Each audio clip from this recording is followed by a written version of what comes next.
Rather than planning for your next vacation, why don't you plan for a life that you don't need a vacation to escape from?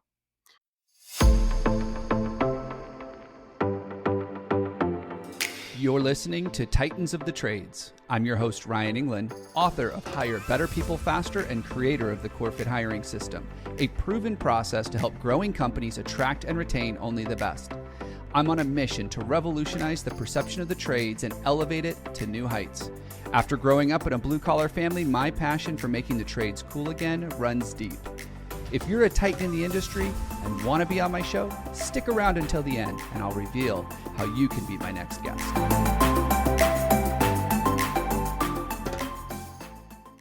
Welcome back to another episode. I am your host, Ryan Englin, and this is Titans of the Trades. Today's guest, if you've been with me for a while, you know today's guest. He is an amazing coach, spent a lot of time helping roofing contractors really grow and scale their business. But he realized that there was something missing for a lot of very successful entrepreneurs. This idea of I've made it and things are very successful, but now I'm ready for something new. Maybe it's to sell, maybe it's to step back from the business and let things happen. And in his journey, he has found that most entrepreneurs are not ready to have that conversation. So he sat down and he developed a program called What's Next? And I'm not going to ruin it for you more than that. I want to introduce on today's show, Greg Hayne, Hayne Coaching Group, and the creator of What's Next. Greg, welcome to the show. Thanks, Ryan. How are you? I'm doing great. It's been a while since we've had you on. Yeah. I'm excited to have you back, and we're going to talk about something quite different today, which I love because there ain't a lot of people talking about this. Well, and I reached out to you. I said, I'm doing something a little bit different. You might want to talk. And yeah, I want to talk. And it's interesting. When you sent that out to me, the first person I thought of was my dad. Yeah. And if you don't remember, a big part of why I do what I do is for people like my dad, owner operators. They're grinding it out nonstop. They never were able to build a successful team that could do some of the work for them so that they could focus on bigger and better things. And he's 70, I think he's 74, still works. He's not as much as he used to, but he's like, I just go down to the office and I kick my feet up and I do my thing. And I'm like, why haven't you retired? You know what his answer was to me? Because I don't want to die. The answer was, I'm not sure what I would do if I retired. He said, I don't want to die. I said, what? Yeah. He goes, you know how many guys retire at my age and die? Yeah, a lot. He's like, I don't want to die. And I'm like, whoa. And that's real. That's heavy. Yes. And what you're working on now is to help guys with that. What do we do? It's fascinating the way this came about. So, as you're aware, I have these peer groups I facilitate. And what I will tell you about the people in my peer groups is that they're all successful businessmen. Now, some of them may have revenue of $200 million and others may only have revenue of $5 million, but within there's no losers. They're all great people. They're all doing well within the confines of how they built their businesses.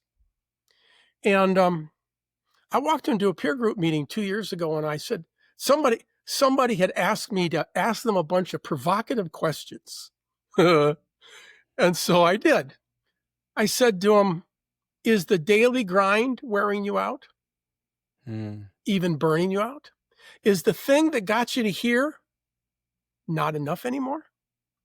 Would you like to do something different, but you have constraints that prevent you from moving forward in the way you want?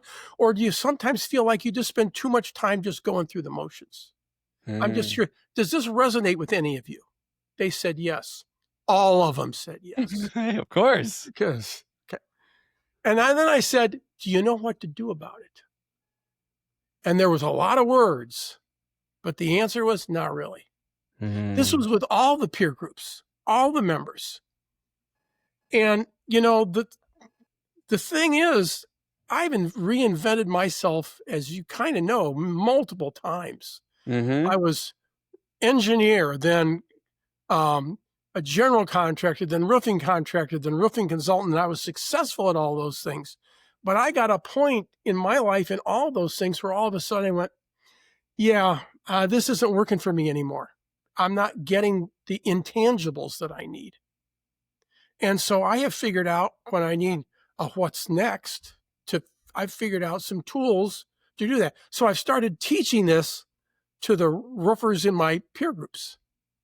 And every time I do a little presentation, I say, do you want more of this? They go, yeah, we want more of this. Of course. So we've built an online community, a membership, a course, where I, with some videos, teach these tools I use.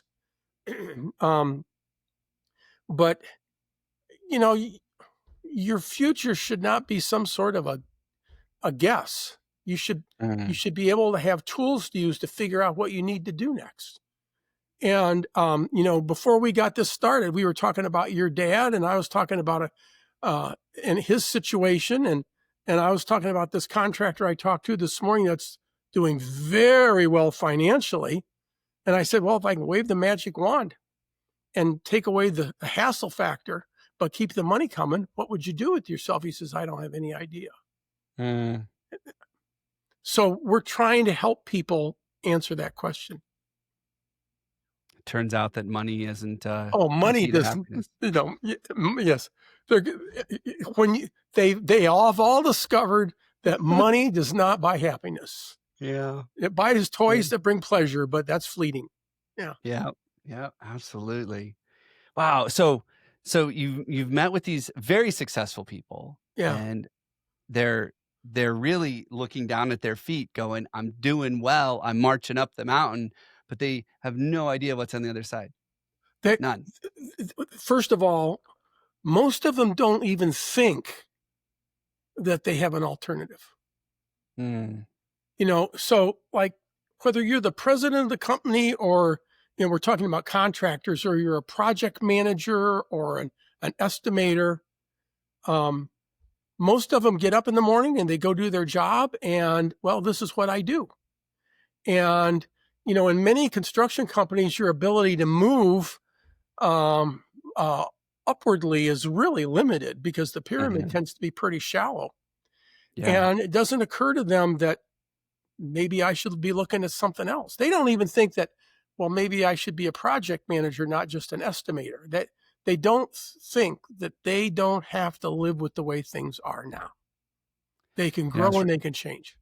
This reminds me of a conversation I just had with a client a couple months ago, and we were working on purpose. Right? Like, I believe that you have to define a purpose for your organization so that you can align people into that purpose, because it's more about more things than just money. People want to feel like they're making a difference. And I go, what's your purpose? He goes, man, I just want to make money. I'm like, why you do this? It's all I know. What would you do if you weren't doing this?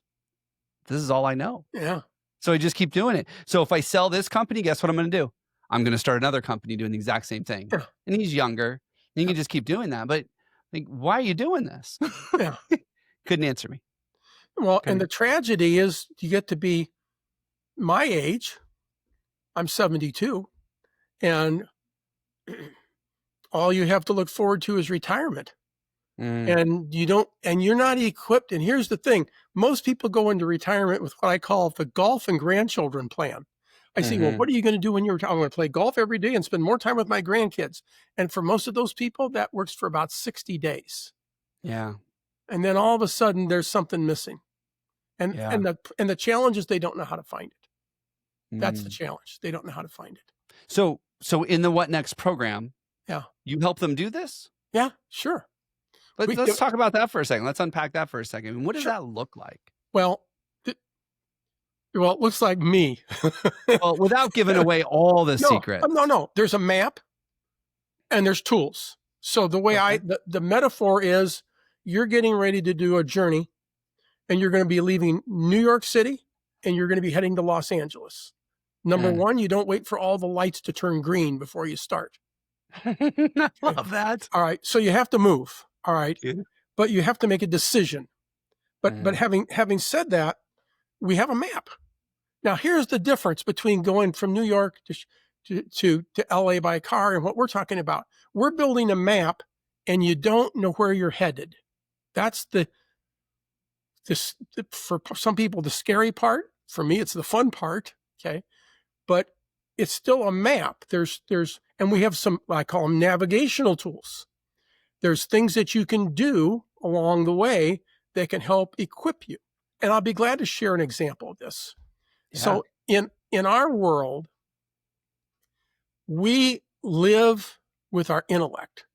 We had to turn this podcast on. We had to get the microphones set up and the speakers set up and get everything working.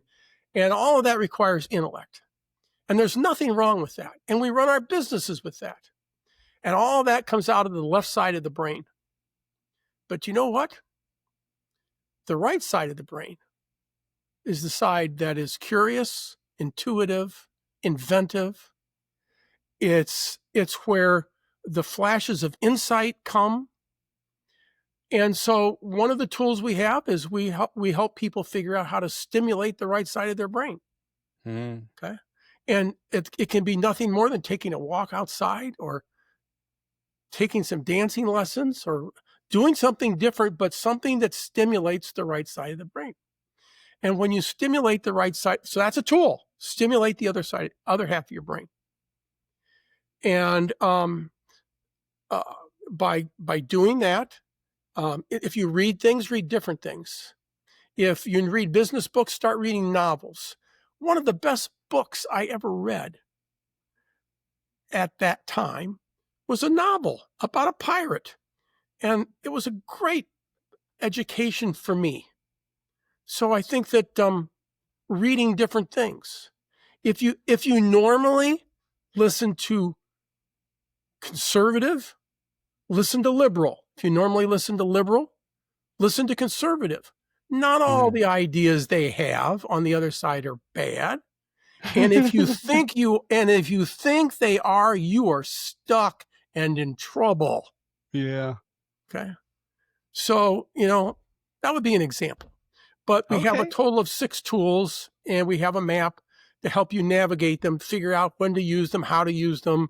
And then we have support. Once a month, people can log on and talk to me. And I don't try to solve their problems. I can't solve their problems. Only they can solve these, but I can help them with how to use the tools. I love it. So, so you built this out of a personal need to figure out what's next. Is that correct? Well, what's next for me is an ongoing thing. There's always something next. There's always, I think that's the way it is. I think that's how we were designed. Yes. Is to always want to create and do something next. Like you said, golf and grandbabies is not a retirement plan. It's not a very good way. I mean, and that's not, you should do that, but you should build a plan. But why wait until you're 70 or 65? Why not spend more time with your kids or your grandkids now? And why not spend more time with your golf course now? I have a very good friend, a very dear man, who had built his business from the ground up, and he's very wealthy now. Okay. He sold his business. He was making a lot of money, and he doesn't know what to do. He didn't know what to do with him. So I gave him a book to read called The 4-Hour Workweek by Tim Ferriss, which is not something he can do, but the mindset that's in that book is something that he could apply. He didn't see it. Okay. He couldn't see it. He couldn't see it. And that's okay. All right. But this is about how you think about the world. It's about how you look at things differently. It doesn't have to be that way. And we're seeing this now so much. We have so many people now that are demanding more flexibility in their vocations. They want to be able to have more time at home. They want to be able to work from home because of the flexibility it gives them. And we have all these digital nomads running around the world, working from Portugal and Albania, and because they have these experiences they want to have, and they don't want to wait until they've retired to have them. And there's no reason to. I've restructured my business so I can do more of that. But you said, go ahead. Yeah, well, I think Timothy Ferriss talks about the mini vacation or retirement, many of them, many retirements, right? Yes. Yeah. Like, why wait until you're 70 and then take one big long retirement? Why don't you retire at 30 for a year? Yeah. and then go do something else. And he talks a lot about that and some of the stuff that he did during those retirements. Like he became a kung fu Dancer, champion or something. jujitsu. I mean, Yeah. all of, but Yeah, it's great. some people say, well, Greg, you're self-employed and you have the ability to construct a life that's differently. Pardon me, that's BS. Everyone is self-employed. Mhm. It may be true that somebody else signs your paycheck, but you're ultimately responsible for the amount and the flexibility that you have with that job. And getting from where you are to that point may be a 2-year journey, it may be a 5-year journey, but if it's a journey that you're interested in, it's one you can take. And people are doing that. Yeah. Yeah. Wow, this is some deep stuff, and I know you write some deep stuff too, like Yeah. deeply reflective stuff on your Substack, Uh, so which there are a couple of publications out there. One's called Medium, the other one's called Substack, where people write. And yeah, I've started writing on Substack. yeah, And we've got a publication called Waking Up. And it's designed to supplement what's in what's next. It's a more, you can't take everything and stick it into a online course that people can do in a day or so. It's got to be short enough that they'll do it. And so Waking Up is designed to help people, like I'm working on something right now about the noise in my head. Everybody's got noise in their head. And some of it's going this way and some of it's going that way. And you know what? You don't need to have that noise. There's a way to make that noise go away. And that's what we talk about. hmm. It won't come out for a while. It's being drafted right now. Okay, Yeah. all right. Well, when you're dealing with some of this stuff, like I'd love to know a little bit Yeah. more about your own process. I know you've Sure. created one for others, but Yeah. what is it that Greg does? Like when you're stuck or when you need clarity, like how do you navigate through some of these transitions? I'd love to hear So some the of your first personal experience. the first thing I do is remind myself that whatever's going on right now, I have a lot more control over it than I'd like to think I do. Mm, So I give myself permission to dream, to come up with different ideas. And I ask myself different questions. We mentioned Tim Ferriss. One of Tim Ferriss's favorite questions is, what would this look like if it was easy? So I'll say to you, Ryan, I mean, you think about your business. What would it look like if it was easy when you're thinking mm, about a problem? And you don't need to answer, but you yeah, contemplate that. Well, if it was easy, geez. And Dan Sullivan has a book, 10X is easier than 2X. yep, And his point is that it's easier to do a 10X, a whole order of magnitude leap, than it is to do a 20% increase, because you have to change all of your assumptions, all of your presuppositions about how the way things work in order to achieve that. It's actually easier. And so I try to model those things. One of the things I've always done is I write. And mm, I'm writing so people can read, but I write and words appear. And I sometimes look at them and go, well, that's interesting. I really didn't write that. Where did that come from?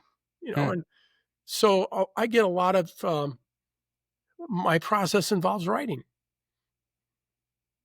That's Wow. probably Okay. the other thing I do is I pedal a bicycle. Yeah. Yes, I go out and pedal. It shuts my brain off. I don't think about work. There's something about the rhythmic of the pedals. I have all sorts of, and by the way, that's stimulating my right brain. Okay, to go back to, but it stimulates my right brain, and a lot of my best business ideas come about when I'm pedaling the bicycle. It's interesting. Um, as I go through some stuff in my business and health wise and family and everything else, there have been periods where I don't get to do the things that pedal the right brain, like you're talking about. And I find myself just work, home, sleep, work, home, sleep. And I get into this routine, this grind, if you will. And about a month ago, I said, you know what? Uh, it's time to go to the lake. Yeah, And I went to the lake and I went fishing and we went swimming and we yeah, had a great time. And I unplugged from everything.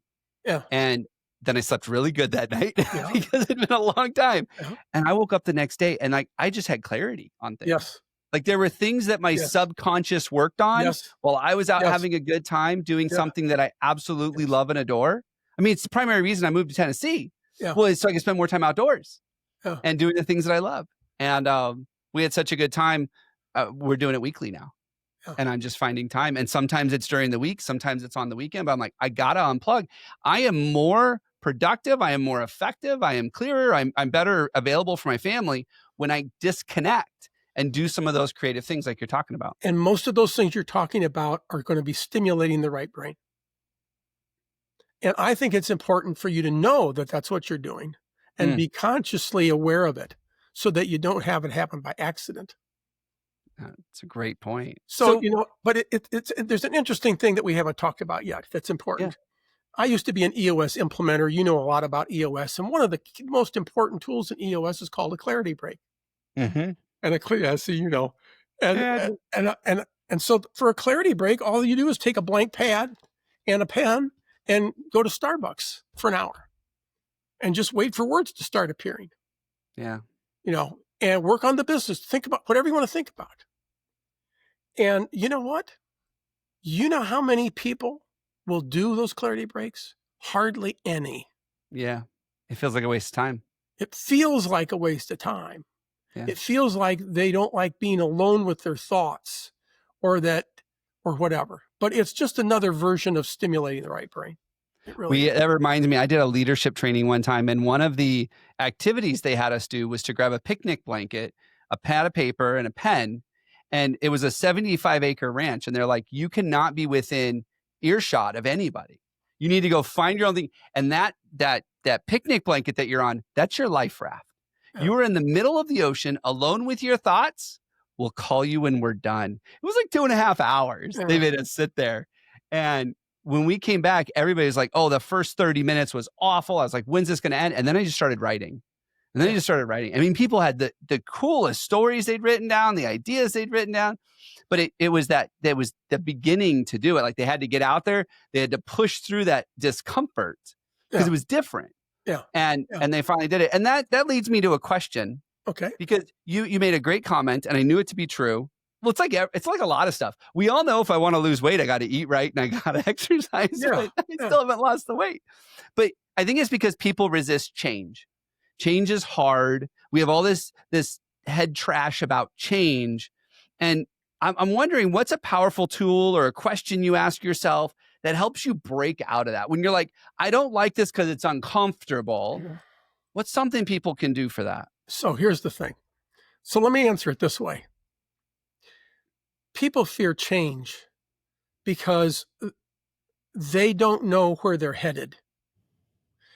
If in a vocational sense, the boss walks in and he wants to change a bunch of things, all of a sudden there's there's a lack of clarity. There's a lack of certainty. The boss has not done a good job of spelling out what this means for you, what this new role means for you. And he doesn't capture your imagination. I think that the fear of change is often rooted in a lack of clear vision for what I want my life to be. Mm-hmm. And so, in motivation, one way so there's no black and white. Everything is gray in the world. But to polarize things, we could say that there's only two motivations, love and fear. Fear being the opposite of love. Another way of talking about it is to say we are motivated either because we want to move towards something or we want to move away from something. And when people are faced with change, they're faced with moving towards something they don't know. And to have some trepidation about that's perfectly okay. So, but if we have something to move toward that draws us in, that inspires us, that gets us excited. Seth Godin has a quote, and I don't have it in front of me, so I'm going to have to paraphrase it. But he says, rather than planning for your next vacation, why don't you plan for a life that you don't need a vacation to escape from, or something along that? Yeah, and that's what I think that so many people are afraid of change is simply because something's new and different, and they don't have something that draws them into it. So that's a great visual, and I see this fear of of things that are going on. If I change, I get away from that. And what I change into is hopefully better. Yes. But if I'm going towards something and it's change, I may not know what that is. Is it better than what I have or not? That's and right. That resistance comes from that. So understand, that. fear is spelled F-E-A-R. False evidence appearing real.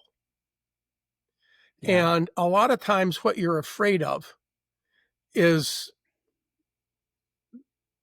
just noise. I read somewhere it's something like 97% of the things that we worry about or that we're fearful of never happen. Yeah. It's crazy. It's crazy. Yeah. Well, hey, I want to ask a question. So we talked about change. We're talking about these businesses, very successful. What's next? What are they doing?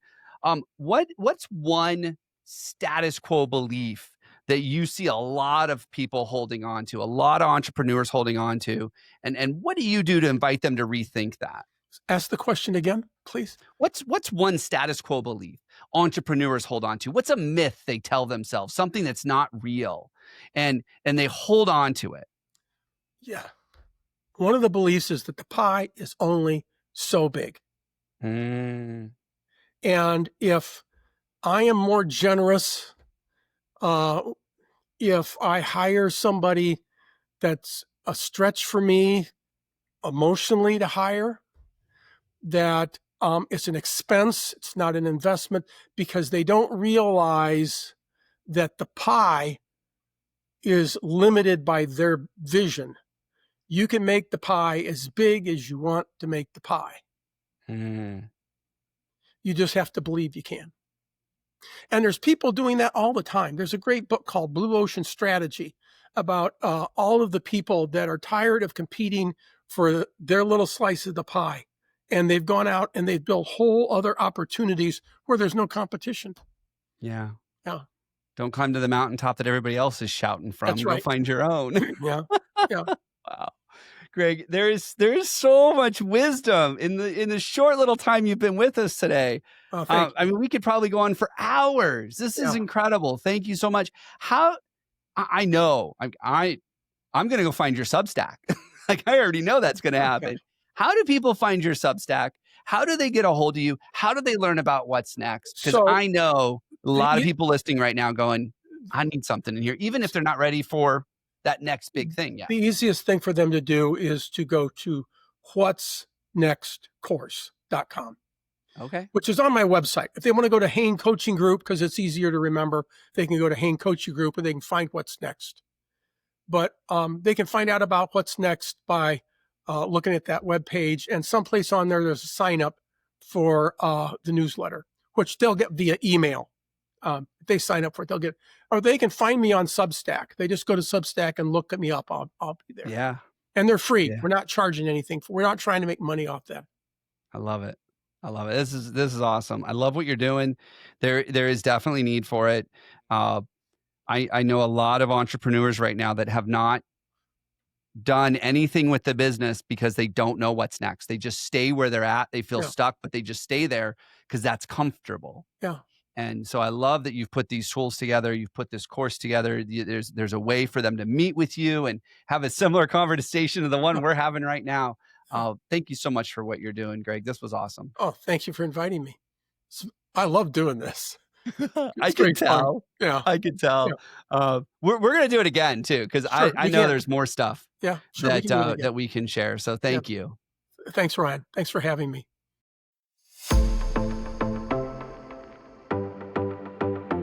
Ryan Englin here. Thank you so much for listening to Titans of the Trades. If you're a titan in the construction, manufacturing, or skilled trades industry and would like to be a guest on my show, please visit podcast.corematters.com. If you found value in this interview, would you share this episode on social media? Just do a quick screenshot on your phone and share it with a friend or post it on social. And if you know someone that would be a great guest, tag them on social media to let them know about the show and include the hashtag Titans of the Trades. I love seeing your posts and guest suggestions. We are regularly putting out new episodes and content. To make sure you don't miss any episodes, click the subscribe button. Your thumbs up, ratings, and reviews go a long way to help promote the show and get me one step closer to solving the labor crisis facing the industry. Want to know more about how we're doing that? Go to our website or follow me on LinkedIn. Thanks for listening.